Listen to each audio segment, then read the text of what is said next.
Greetings and welcome to the Residence of Evil. Beggy Beg here. For a number of days now, I've had the chance to sink my teeth into the quintessential action horror experience of our time, carefully preserved and meticulously resurrected into a form perhaps even more justified in its claim to critical success than its original incarnation, Resident Evil 4 Remake. Considering the visual and mechanical enhancements exhibited by 2 and 3 Remake, RE4 Remake's resolve to expand upon those strengths to establish new peaks in atmospheric and technical prowess wasn't much of a surprise. The ghastly beings that saunter through this lonely region, and the robust array of combat options that one can use to neutralize them, have indeed been dialed up to 11, as insisted upon by the remake's creators. But these more obvious fortes overshadow something much less apparent, but equally crucial to the game's success: the numerous additions and changes to its lore. Virtually every unique bioweapon, side character, and villain has been granted a more distinct backstory, greatly adding cohesion to the game's narrative and world building. Piecing together the truth behind these key villain figures, especially the many converts of the Los Illuminados' faith, is our goal. Let's start with one convert whose name and history were left rather ambiguous in the original game: a man named Isidro Uriarte Talavera. His first memo, or rather first chronicle, reflects his unwavering devotion to the aims of his superiors, Ramon Salazar and Sadler himself. It was written 2 years after his awakening, and awakening here is effectively equivalent to the original game's process of purification, or accepting the so-called sacred blood, the holy ceremony through which a plaga parasite would be injected into a human host and bind itself to the host's nervous system. It's fascinating that Ramon in particular entrusts Isidro with the holy duty of improving upon the flaws of the human form, considering Ramon's deeply troubled and resentful relationship with his own small stature and ailing body. We'll further explore this aspect of Ramon's backstory some other time. Back to Isidro. We learn that 2 years later, he's on the verge of successfully transfusing some mysterious black liquid into the human body, and he notes that hosts with a pure soul have a higher chance of adapting favorably, of becoming the arthropodal beings that would transcend human limitations, as Ramon intended.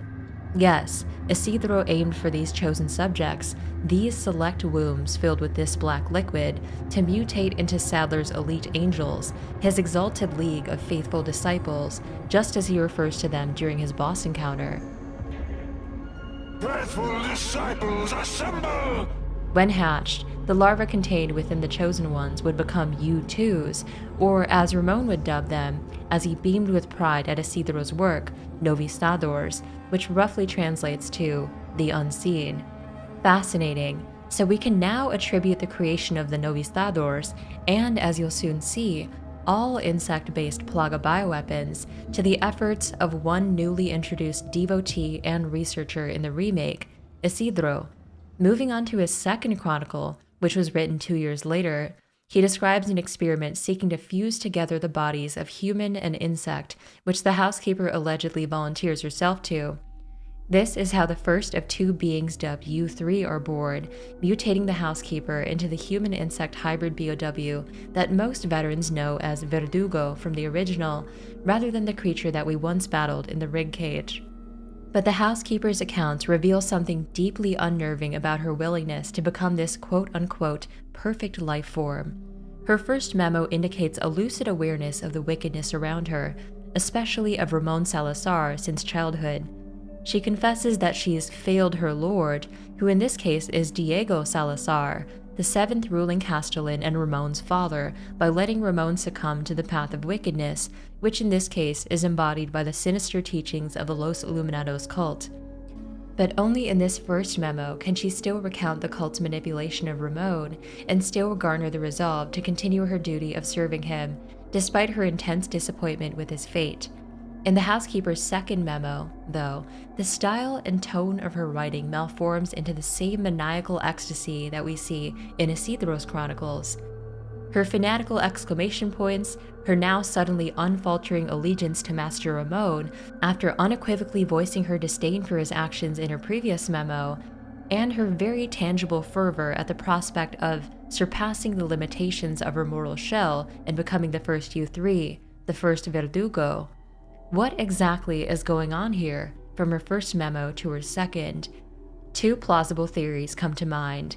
It's almost unfathomable that the two memos were truly written by the same person, so my first theory is that this second memo, bearing an uncanny resemblance to the emphatic, reverent tone of Isidro's files, was actually just written by Isidro himself. I can visualize a scenario in which the housekeeper, sustaining bitter sentiments towards the Los Illuminados cult, actually refused to comply with Isidro's experiment and was coerced into cooperating anyway.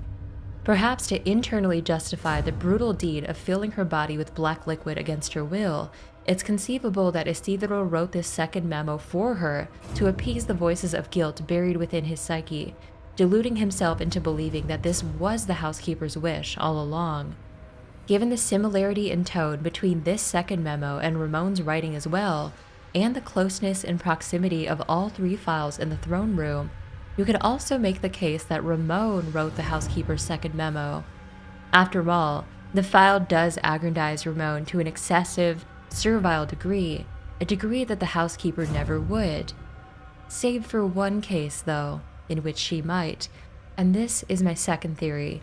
The housekeeper may have experienced an awakening, meaning been implanted with a plaga parasite, in the time between writing the first and second memo, meaning all the sentiments expressed in the second memo were written under the influence of the plaga, forcibly urging her to express veneration for Ramon and Isidro's dark dealings.